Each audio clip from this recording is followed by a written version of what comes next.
Olá, minha mana querida, meu mano querido, paz te seja multiplicada, mais que um prazer, uma honra, e quero te parabenizar desde já porque você chegou até aqui.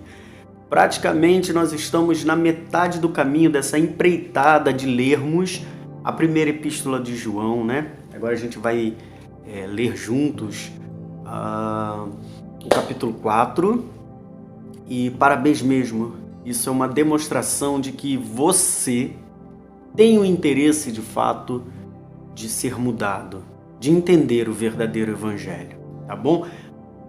No próximo capítulo, que é o capítulo 5, eu vou estar, ou antes ou depois da leitura, dando algumas informações sobre o autor dessa carta, né?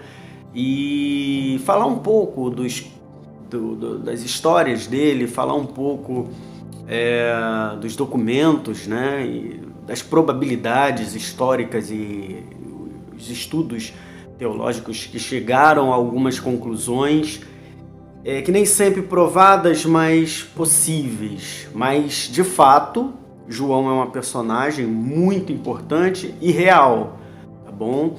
E você vai entender um pouco mais, acho que vai ajudar você a compreender um pouco mais a personalidade desse cara que, vou dar um spoiler aqui, tá? Era chamado na antiguidade, isso fazia levantar até inveja dos seus companheiros, e até hoje conhecido como o apóstolo amado. A gente fala sobre isso depois. Vamos para a leitura, não é isso? Primeira epístola de João, capítulo 4. Amados, não creais em todo espírito, mas provai se os espíritos são de Deus. Porque já muitos falsos profetas se têm levantado no mundo. Só um breve comentário aqui, eu não posso perder a oportunidade. Numa certa ocasião eu estava ouvindo uma palestra do Caio Fábio, provavelmente você conheça, se não conhece, dá uma pesquisada, caiofabio.net, no YouTube, Caio Fábio, e você vai ver muita coisa a nível de estudo que você pode tirar proveito, tá? Foi considerado, e é considerado até hoje, né? É um ícone do Evangelho, como a gente tinha o Paulo, né, que era um ícone. O Caio Fábio tem uma história fantástica. Eu daria assim horas e horas e horas de prosa com você para falar sobre a dimensão e a grandeza do quanto ele contribuiu para o aprendizado do Evangelho no Brasil, né? E nessa palestra, eu não me lembro bem se era uma palestra ou se era de fato uma pregação, mas numa conversação com o Caio Fábio, ele disse que relacionar-se é permitir que espíritos entrem ou saiam de você. Isso ficou gravado de uma maneira muito forte na minha memória. Iniciando essa leitura aqui no capítulo 4, amados, não creiais em todos os espíritos, ou em todo o espírito, mas provai se os espíritos são de Deus, porque já muitos profetas se têm levantado no mundo. Ou seja, a gente precisa adquirir sabedoria, a gente precisa adquirir discernimento de espírito. E isso é uma dádiva, ou são dádivas, dons liberados por Deus. Você alcança sabedoria, e não falo da sabedoria terrena, do que é conhecimento, do que você pode alcançar através do estudo, através da dedicação. Se com um método e um professor, ou se usando o método autodidata, sabe? Eu não sei qual a fonte que você vai angariar mas você pode adquirir conhecimento por conta própria. Você é capaz disso. Agora, a sabedoria que vem de Deus, que te possibilita discernir as situações, discernir os espíritos, essa, de fato, você não encontra em qualquer lugar. Nisto conhecereis o Espírito de Deus. Todo espírito que confessa que Jesus Cristo veio em carne é de Deus. Agora, talvez você me pergunte assim, olha só, cara, eu já fui na igreja aí, ou já vi nos vídeos aí esses exorcismos que tem aí nas igrejas e tal, e os espíritos lá falam, né, que Jesus Cristo veio em carne. Aliás, digo a você que tem muitas pessoas endemoniadas que nem manifestam. Aliás, os verdadeiros endemoniados, eles não estão caracterizados com aquela fantasia, né? Dizendo eu sou isso, eu sou aquilo, com um trijeito. Não.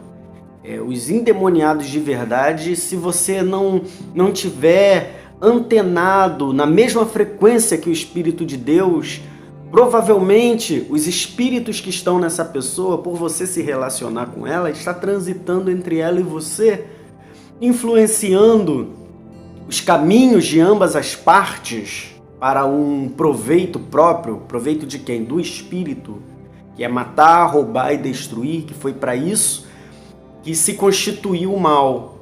Não que Deus tenha constituído o mal, mas se constituiu o mal para que se cumpra essa profecia que não é nada boa, que ele vem para matar, roubar e destruir.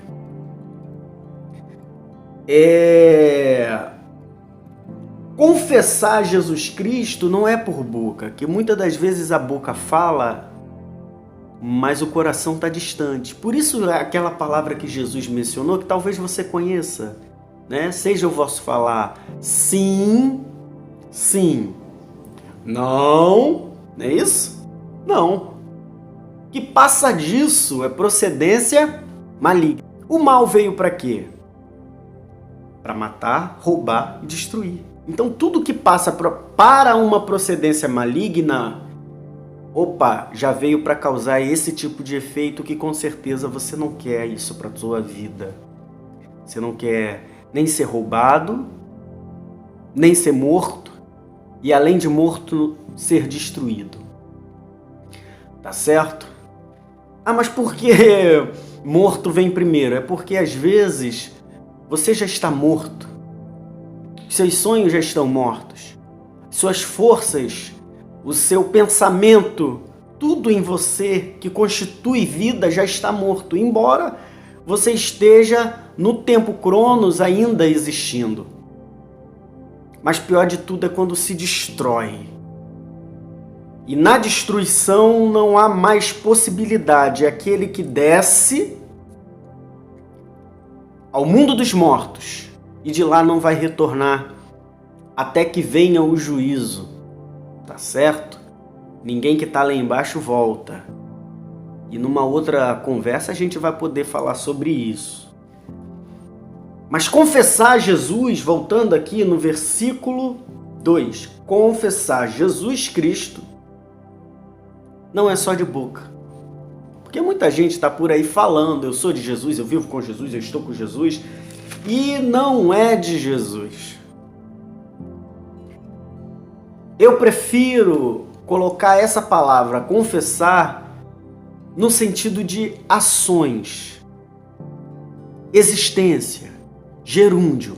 Aquele que você olha, aquele camarada, aquela pessoinha, aquela moça, aquele velho, que você olha e no caminho do existir daquela pessoa, você entende, observa, discerne que ele, nas ações dele, confessa Jesus. O espírito dele, a existência dele, tudo nele emana Jesus. Ou seja, se ele está calado, ele está confessando. Se ele está falando, cantando, comendo, vivendo, trabalhando, estudando, se divertindo, tudo nele é Jesus, confessa Jesus. É o espírito, o estado, a energia, o equilíbrio, a áurea, seja lá como você queira nomenclaturar esse fenômeno, mas tudo naquela pessoa está de acordo com Jesus. Então, aquela pessoa que se aproximou de você e estabeleceu-se ali uma relação, um relacionamento, só que dessa pessoa que se achegou a você emana coisas ruins. Por mais que essa pessoa esteja perto, pode ser um namorado, um amigo, uma amiga, um parente, alguém que você se associou para poder fazer dinheiro, e você percebe que frutos ruins das semeaduras que vocês têm feito juntos no caminho já têm brotado e obrigatoriamente se tem que colher o fruto. A semeadura, ela é opcional, você pode escolher qual tipo de semente quer lançar e com quem você quer lançar as suas sementes ao longo do caminho. Agora, a colheita é obrigatória. Não se planta feijão e se colhe melancia. Então, entenda, por favor, que muitos relacionamentos estabelecidos, muitos espíritos, muitas intenções que estão orbitando a nossa volta, na verdade, está nos denigrindo, nos destruindo, nos sugando, nos matando aos poucos, sabe? São energias se nutrindo da nossa vitalidade. Ei!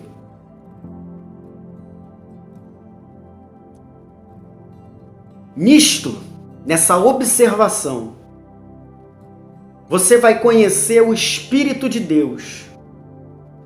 Agora, todo espírito que confessa nas suas atitudes, nas suas ações, que Jesus Cristo veio em carne, em concordância com as ações de Jesus, como foi Jesus, como viveu Jesus, aí sim, esse espírito é de Deus. Essa intenção vem de Deus. Essa atitude vem de Deus. E todo espírito que não confessa que Jesus Cristo veio em carne não é de Deus. Ou seja, aí é o outro lado da moeda. É aquele cara que nele tudo é arrogância, tudo é egocentrismo, tudo é soberba, egoísmo. Ele é um cara inquieto, trambiqueiro, estelionatário. Quando não é estelionatário de questões cíveis, ele é estelionatário de alma, de sonhos, de saúde. É alguém que está sempre tramitando, sabe, numa órbita maligna. E você vai se acuando, sabe? E chega um ponto que já não tem mais para onde fugir, para onde correr. Esse espírito, cara, não é de Deus. Acorda, esse espírito não é de Deus. Ainda existe uma outra possibilidade de você ser a pessoa que emana o mal para o outro. Porque aqui eu estou falando daquele que é vitimado, daquele que alguém se achegou para trazer o mal. Mas também existem os casos de que você é o autor do mal. Você é o agente principal, o sujeito principal que leva o mal à vida de alguém. Dá tempo de se arrepender. Arrependei-vos, porque é chegado o reino de Deus. E o reino de Deus é um reino de justiça. E nele não cabe acidentes. Se arrependa. Não seja mais um agente, um soldado das trevas. Você tem hoje a possibilidade de se tornar filho de Deus e deixar de ser um homicida. Versículo 3: E todo espírito que não confessa que Jesus Cristo veio em carne não é de Deus, mas este é o espírito do anticristo, do qual já ouviste que há de vir, e eis que já está no mundo. Ou seja, as intenções do que é anticristo, contra Cristo, não Cristo, já está acontecendo em todas as camadas sociais. Isso eu falo a nível nacional, a nível internacional e maximizo a nível global. O mundo já caminha, já segue nesse planejamento, nessa agenda do que é anticristo. As religiões já estão se mobilizando, se juntando para se fundir num bloco anticristo. Ainda que na raiz, no argumento, eles estejam mencionando e levantando uma bandeira chamada Cristo, mas na verdade são falsos profetas.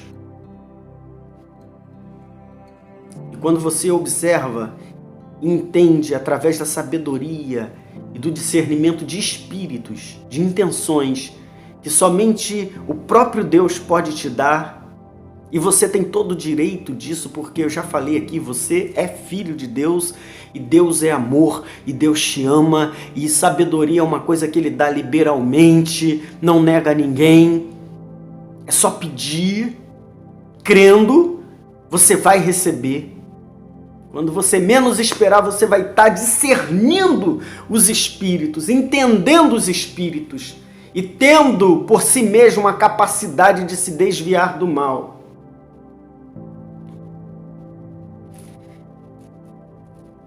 Esse não Cristo, esse espírito anticristo, já atua no mundo desde que o homem saiu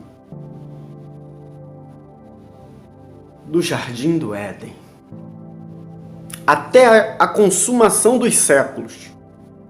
Esse espírito estará sobre a terra, atuando na mentalidade cultural, na mentalidade social, na mentalidade econômica, que também já está se movimentando para formar blocos e após blocos, um único bloco, e após esse único bloco, a intenção desta economia é ser anticristo.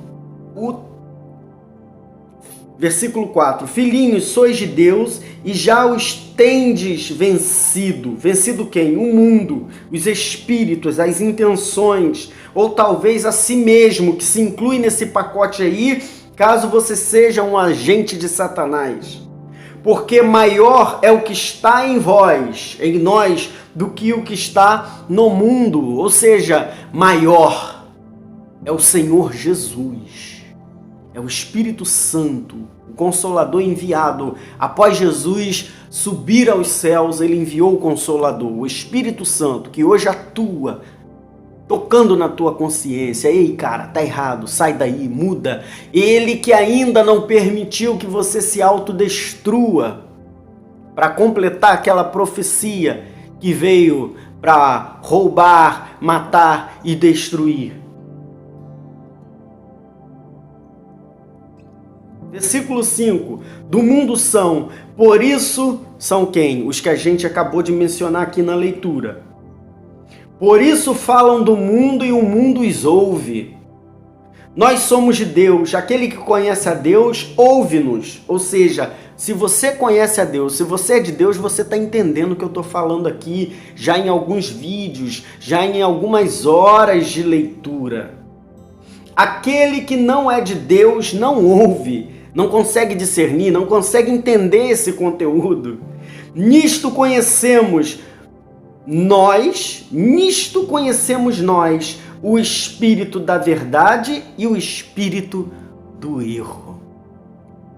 Aquele que quer, entende e discerne, e ainda que não tenha força, está clamando: Senhor, me ajuda a vencer, me ajuda a sair do pecado, Senhor, me ajuda, e ele luta, e ele guerreia contra as maldições hereditárias, os desejos desenfreados, os traumas, as culpas, os pecados, o acúmulo de iniquidades, e ele busca converter-se a cada dia. E evidentemente o Espírito Santo está te auxiliando e te guiando para essa santificação. Mas quando você não... Eu quero mais é empurrar o pé na jaca.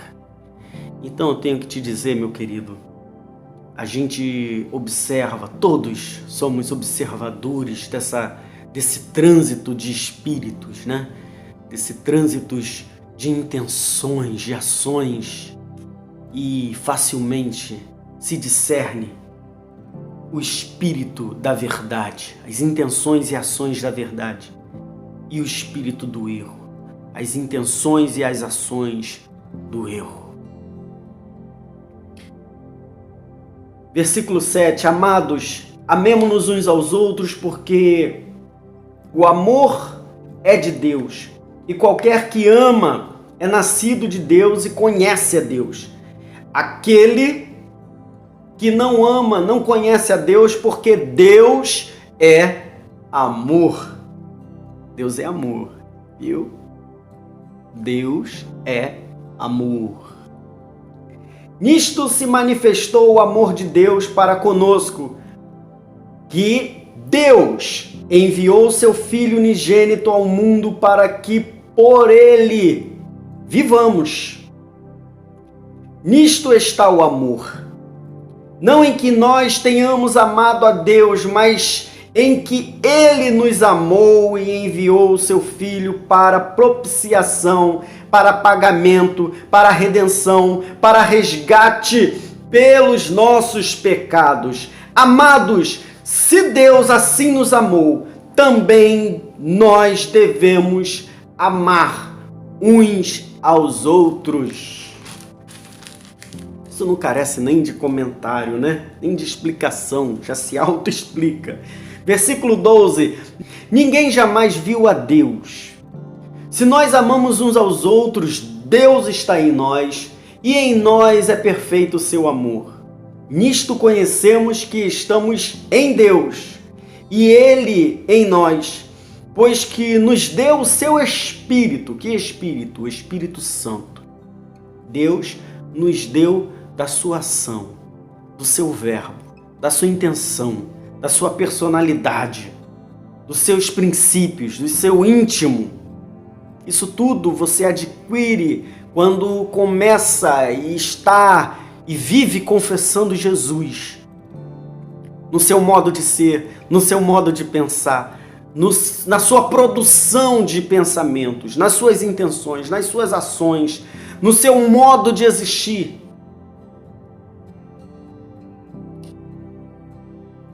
Versículo 14. Vimos e testificamos que o Pai, Deus, enviou seu Filho, Jesus, para salvar o mundo. Qualquer que confessa que Jesus é o Filho de Deus, Deus está nele e ele em Deus. E nós conhecemos e cremos no amor que Deus nos tem. Você conhece e crê no amor que Deus tem por você? Pense sobre isso. A frase filosófica, né? Penso, logo existo. Deixa eu te perguntar mais uma vez e ratificar isso no teu coração. E nós conhecemos e cremos no amor que Deus nos tem. Você conhece e crê no amor que Deus tem por você? Deus é amor, e quem está em amor está em Deus e Deus nele. Nisto é perfeito o amor para conosco, para que no dia do juízo final tenhamos a confiança, porque qual é? Somos nós também neste mundo. Ou seja, assim como ele é, quem? Jesus, nós devemos ser neste mundo também. No amor, aliás, esse versículo que eu vou ler aqui é muito especial para mim, porque ele fez parte, né, do que seria a leitura do casamento de um grande amigo meu, Alvinho, e eu não conhecia esse versículo até ser mencionado por ele mesmo numa situação que eu estava vivendo, que dependia de entender e aprender e crer que Deus me amava e que nada me separaria do amor de Deus. Nada, absolutamente não há, nem houve, nem haverá nessa existência alguma coisa que nos separe deste amor. E quando, na ocasião, o Alvinho falou comigo, né, esse meu amigo, ele disse assim: olha, tem um versículo que foi tema na leitura do meu casamento, e é esse aqui que eu vou ler agora para você, e isso marcou muito. Versículo 18: no amor não há medo, antes o perfeito amor lança fora todo medo, porque o medo traz consigo a pena, o castigo, a penitência, e todo aquele que tem medo não está aperfeiçoado em amor. Tá com medo de viver? Tá com medo de sair desse quarto? Tá com medo de se lançar numa nova proposta, seja ela um novo trabalho, um novo empreendimento, uma nova abertura para conhecer a si mesmo? Tá com medo de quê? Se aperfeiçoa em amor. Tá com medo de voltar e pedir perdão? Tá com medo de recomeçar o caminho, ainda que tenha que recomeçar sozinho, porque as suas ações até hoje foram reprováveis diante do seu nicho social, e você está aprisionado. Não tem por onde sair, não tem expectativa, tá com medo de quê? Ei, você ainda não está aperfeiçoado em amor. Porque no amor, no verdadeiro amor, que é o Evangelho, que é o Espírito de Deus, que é o próprio Deus, que se encarna em Jesus, não há medo. Seja inteligente. Não ter medo não significa ser irresponsável. Ser omisso, não é disso que eu estou falando. Estou falando dentro do contexto da leitura. É não se anular, não se aniquilar, não se auto-boicotar, não se autodestruir. É viver a vida, ainda que com percalços, com lutas, com dores, com sofrimentos, com alegrias, conquistas, perdas. Não tenha medo, vá viver, vá existir, porque a vida passa rápido, os anos estão voando. A sensação cronológica está aceleradíssima, então corre para viver.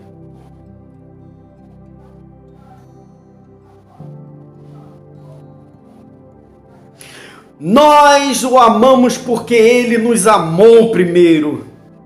Se alguém diz eu amo a Deus e aborrece, entristece, manipula, destrói a seu irmão, é mentiroso. Pois quem não ama seu irmão, ao que viu ou que está vendo, como pode ou como poderá amar a Deus que não viu? Você que anda dizendo aí que ama muito a Deus, mas é um calhorda, né? Um crápula, é um manipulador, está se auto-enganando, viu, meu amigo? E dele temos este testemunho, este mandamento, que quem ama a Deus, ame também o seu irmão. Vamos para o próximo capítulo.